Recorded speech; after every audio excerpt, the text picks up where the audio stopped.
नमस्कार दोस्तों, स्वागत करता हूं आपके अपने चैनल वन टैक्स अकेडमी पर।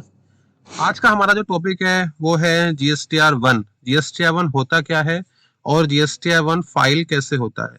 तो जीएसटीआर वन फाइल करना थोड़ा सा चेंज हुआ है 2025 में, तो उसको हम समझेंगे। सबसे पहले छोटा सा समझ लेते हैं कि जीएसटीआर वन होता क्या है। तो जीएसटीआर वन बेसिकली जब आप कोई सेल्स का इनवॉइस रेज करते हो, उस सेल्स के इनवॉइस को आपको जिस रिटर्न में रिपोर्ट करना होता है, चाहे वो सेल्स का इनवॉइस B2B का हो या B2C का हो, तो आपको जीएसटीआर वन फाइल करना होता है। और जीएसटीआर वन फाइल करने की जो डेट होती है वो होती है आपकी 11 तारीख हर महीने की। तो आइए स्टार्ट करते हैं। मैं लॉगिन कर रहा हूँ, आप अपने पोर्टल पे लॉगिन कर सकते हैं। अपने जीएसटी लॉगिन क्रेडेंशियल के साथ आप लॉगिन करिए। रिटर्न डैशबोर्ड पर आप आइए।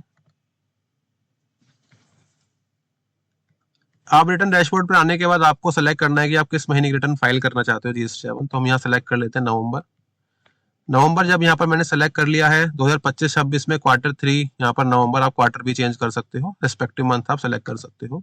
अभी मैं यहाँ पर नवंबर का डिस्कशन कर रहा हूँ। देन आपको सर्च करने के बाद क्लिक करना है प्रिपेयर ऑनलाइन। प्रिपेयर ऑफलाइन पे भी आप क्लिक कर सकते हो। अगर आप सॉफ्टवेयर के थ्रू रिटर्न फाइल कर रहे हो, गवर्नमेंट सॉफ्टवेयर के थ्रू रिटर्न फाइल कर रहे हो, इसमें आपको जेसन अपलोड करना होता है। अभी मैं जेसन अपलोड करने का तरीका थोड़ा डिफरेंट है, वो सॉफ्टवेयर पे भी नहीं जा रहा हूँ। अभी मैं डायरेक्टली सिंपल आपको जीएसटीआर वन कैसे फाइल होगा वो आपको यहाँ पर समझाने की कोशिश कर रहा हूँ। कुछ चीज़ों का ध्यान रखना होता है, कुछ छोटी छोटी गलतियां हो जाती हैं, उनको भी मैं ड्यूरिंग द वीडियो डिस्कस करूंगा। तो जैसे जीएसटीआर वन आप क्लिक करते हो, ये एक टैब, एक विंडो ओपन होकर आ जाती है आपके सामने। इसमें कुछ टेबल्स नंबर दिए हुए हैं, table 4A, 4B, 6C, 6B, B2B, SEZ, B2C large, export invoices, B2C nil rated, credit note, debit note, advances, etcetera etcetera. आपको काफी सारे टेबल्स यहाँ पर मिलेंगे। एक टेबल नीचे मिलता है, उसको बोलते हैं अमेंडमेंट रिकॉर्ड डिटेल। मतलब मान लीजिए आपने पिछले महीने की इनवॉइस रेज किया है, उसमें आपको चेंजेस करना चाहते हो, तो आप इस टेबल के थ्रू वो चेंजेस कर सकते हो। आज हम सिर्फ डिस्कस करेंगे कि मेरे को एक सेल का इनवॉइस रिपोर्ट करना है जीएसटीआर वन फाइल करते हुए, वो कैसे करना है। अब मान लीजिए मैंने एक सेल का इनवॉइस रेज किया है किसी ऐसे कस्टमर को जो जीएसटी में रजिस्टर्ड है, यानी कि वो B2B है, बिजनेस टू बिजनेस ट्रांजेक्शन मैंने करी। अब मैं यहाँ पर क्लिक कर लेता हूँ। क्लिक करने के बाद मुझे यहाँ पर ऐड रिकॉर्ड बटन पर क्लिक करना है। ऐड रिकॉर्ड बटन पे क्लिक करने के बाद मुझे यहाँ पर उस जिस कस्टमर को मैंने इनवॉइस रेज किया है उसका जीएसटी नंबर यहाँ पर डाल देना है। तो मान लीजिए जो मेरा कस्टमर है, मैं सैंपल पे कोई भी ऐसे रेंडमली उठा लेता हूँ। मैंने मान लीजिए यहाँ पर डाला और ये डिटेल आ जाती है, ऑटोमेटिक फिल होकर आपका सामने आ जाती है। इनवॉइस नंबर आपने डाला 001, डेट आपने मान लीजिए सेलेक्ट कर ली 12, टोटल इनवॉइस वैल्यू मान लीजिए 100 रुपए का आपने इनवॉइस रेज किया था, उस पर जीएसटी लगा 18 रुपए का, तो 118 आपको यहाँ डालना है। इसमें कुछ कंफ्यूजन हो जाती है लोगों को, यहाँ पे लोग 100 ही डाल देते हैं, जबकि यहाँ पर टोटल इनवॉइस वैल्यू जानी है, दैट इज इंक्लूडिंग जीएसटी। आपको यहाँ पर पीओएस सेलेक्ट करना है कि आपने किस स्टेट में पीओएस दिया है। अभी मैं मान के चलता हूँ कि हमने दिल्ली में सप्लाई किया है। अभी मेरा रजिस्ट्रेशन यूपी का है, तो दिल्ली पीओएस पकड़ते वो इंट्रा स्टेट सप्लाई बता रहा है। जैसे मैं यहाँ पर यूपी सेलेक्ट करूंगा तो ये इंट्रा स्टेट यानी कि विद इन स्टेट ट्रांजेक्शन आ जाएगी, सीजीएसटी एसजीएसटी का टैब ओपन हो जाएगा। मानते हैं अभी दिल्ली ही है, इंटर स्टेट ट्रांजेक्शन है, आईजीएसटी लगेगा। और मैंने 100 रुपए की सर्विस प्रोवाइड करी है, गुड्स मैंने बेचा है। अब मैं यहाँ पे 100 + 18 ऑटोमेटिक कैलकुलेट हुआ, टोटल इनवॉइस की वैल्यू हुई 118, वो यहाँ पर मेरी मैच हो गई। इस तरीके से मैं यहाँ पर इसको सेव कर देता हूँ। अब मैं जब इसको सेव कर देता हूँ तो अब मुझे कोई और इनवॉइस अपलोड करना है, कोई और इनवॉइस, दूसरा इनवॉइस नंबर भी सेव करना है, तो ये पूछेगा। अगर आपके पास एक ही इनवॉइस है तो आप यहाँ से सेव करने का बैक कर सकते हो। बैक करने के बाद आपको एक स्क्रीन यहाँ पर दिखाई देगी, यहाँ पर आप चेक कर सकते हो कि आपको एक इनवॉइस प्रोसेस हो गया है। अगर उसमें कोई एरर है तो ये एरर पेंडिंग इनवॉइसेस में दिखा देता है। आप इसको क्लिक करके ओपन करेंगे तो आपको दिखाई देगा कि आपने एक इनवॉइस रिपोर्ट किया है 12 दिसंबर की डेट का, जिसकी टैक्सेबल वैल्यू 100 रुपीज थी, उसमें टैक्स लगाया 18 रुपए का, और टोटल इनवॉइस की वैल्यू है आपकी 118 रुपए। इस तरीके से आपने वो इनवॉइस यहाँ पर सेव कर दिया है। अब एक ही इनवॉइस था, मानते हैं आपका पूरे मंथ में आपने एक ही इनवॉइस रेज किया है, वो भी B2B। उसके साथ आपने यहाँ पर टेबल नंबर 4A जो आपकी ये है आपने फिल कर दी है। अब उसके बाद आपको कुछ मैंडेटरी टेबल्स हैं वो भी फिल करनी है, जैसे कि डॉक्यूमेंट इशूड और HSN summaries. Table number 12, table number 13 ये मैंडेटरी है, इसके बिना आप जीएसटीआर वन फाइल नहीं कर सकते। HSN समरी कैसे फिल होती है मैं आपको बताता हूँ।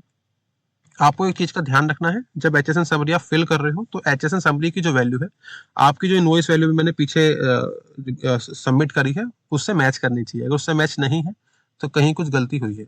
अब एचएसएन समरी में भी दो चीजें हैं, एक है B2C सप्लाई, एक है B2B सप्लाई।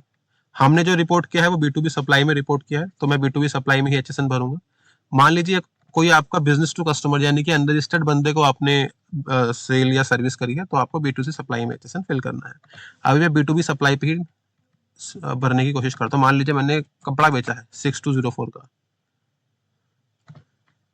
डिस्क्रिप्शन यहाँ पे आपने फिल कर लिया, क्वांटिटी मान लीजिए आपने नंबर से सेलेक्ट किया, टोटल क्वांटिटी मान लीजिए आपने 2 बेचे, टैक्सेबल वैल्यू थी 100 जो आपने पीछे भरी है, रेट आपने सेलेक्ट कर लेना है 18, इंटीग्रेटेड टैक्स था बिकॉज मैंने दिल्ली में बेचा है, अगर मैं यूपी में बेचता यानी कि विद इन स्टेट आपकी स्टेट के हिसाब से रहता तो CGST या GST में फिगर फिल करता।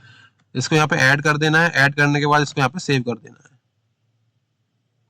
अभी आपका सेव हो गया है, यहाँ पे आएगा रिक्वेस्ट एक्सेप्टेड सक्सेसफुली। अब आपको सेव करने के बाद इसको पैक कर लेना है। अब टेबल यहाँ दिखाई देगा कि एक इनवॉइस आपने यहाँ अपलोड किया, एक रिकॉर्ड आपने यहाँ अपलोड किया एचएसएन में, एक है डॉक्यूमेंट इशूड। ये 3 टेबल मैंडेटरी हैं। इवन इफ आपका एक ही इनवॉइस है तब भी ये 3 टेबल मैंडेटरी हैं, अदरवाइज जीएसटी पोर्टल आगे प्रोसीड नहीं करेगा। अब ये बोलता है document issued during the month. आपने कितने डॉक्यूमेंट इशूड करें ड्यूरिंग द मंथ वो नंबर आपको डालना है। मान लीजिए आपने एक इनवॉइस रेज किया है तो आपने 001 डाला, 001 से 001 आपने इनवॉइस रेज किया, टोटल नंबर ऑफ इनवॉइस 1 किया, कैंसिल किया मैंने 0। मान लीजिए मैंने 4 इनवॉइस रेज किए, इनवॉइस नंबर 1 से लेकर इनवॉइस नंबर 004, टोटल नंबर कितने हो जाएंगे मेरे 4, तो मेरे 4 दिखाएगा नेट इशूड, लेकिन मैंने रिपोर्ट कितने किए हैं सिर्फ एक, तो मतलब 3 मेरे कैंसिल हैं, तभी मैंने एक रिपोर्ट किया है। तो आपको इन चीजों का ध्यान रखना है कि मुझे कैंसिल में प्रॉपरली चीजें रिकॉर्ड करनी है, अदरवाइज चीजें गलत तरीके से फ्लो कर सकती हैं जीएसटी पोर्टल पर। अब ये भी सेव हो गया। बाकी टेबल्स हैं जिनको मैं आपको, आपकी रिटर्न अब रेडी टू फाइल है। अब यहाँ पे आप जनरेट समरी कर लीजिए, मैं पहले बता देता हूँ रिटर्न कैसे समरी। यहाँ पे आप रिफ्रेश कर लीजिए, रिफ्रेश करने के बाद आपके प्रोसीड टू समरी करेंगे। प्रोसीड टू समरी के बाद एक बार आप रिटर्न का प्रीव्यू देख सकते हैं। प्रीव्यू देखने के बाद आपको एक बार उसको रिफ्रेश कर लेना है। रिफ्रेश करने के बाद यहाँ पे बटन आपको फाइल स्टेटमेंट कर क्लिक होगा, आप उसको प्रोसीड करोगे, देन वो ओटीपी के लिए वहाँ पर ओटीपी के साथ आप या डीएससी के साथ रिटर्न को फाइल कर सकते हो, whatever comfortable.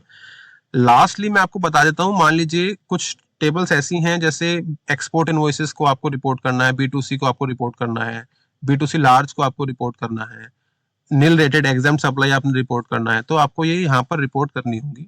Credit note, debit note, unregistered अगर आपने इशू करे वो आपको यहाँ रिपोर्ट करने होंगे।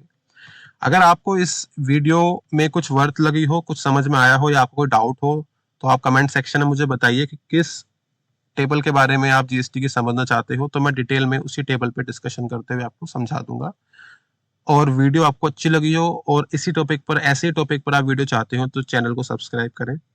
जीएसटीआर 3B इसके साथ फाइल होती है, ये जीएसटीआर 1 11 तारीख को फाइल होती है, जीएसटीआर 3B 20 तारीख तक फाइल होती है। जीएसटीआर 3B पे भी मैं एक वीडियो बना दूंगा, लेकिन अगर आप एंगेजमेंट दिखाओगे तब तक के लिए बहुत बहुत धन्यवाद आप सभी का। तब तक के लिए गुड बाय, मिलते हैं अपनी नेक्स्ट वीडियो जीएसटीआर 3B में।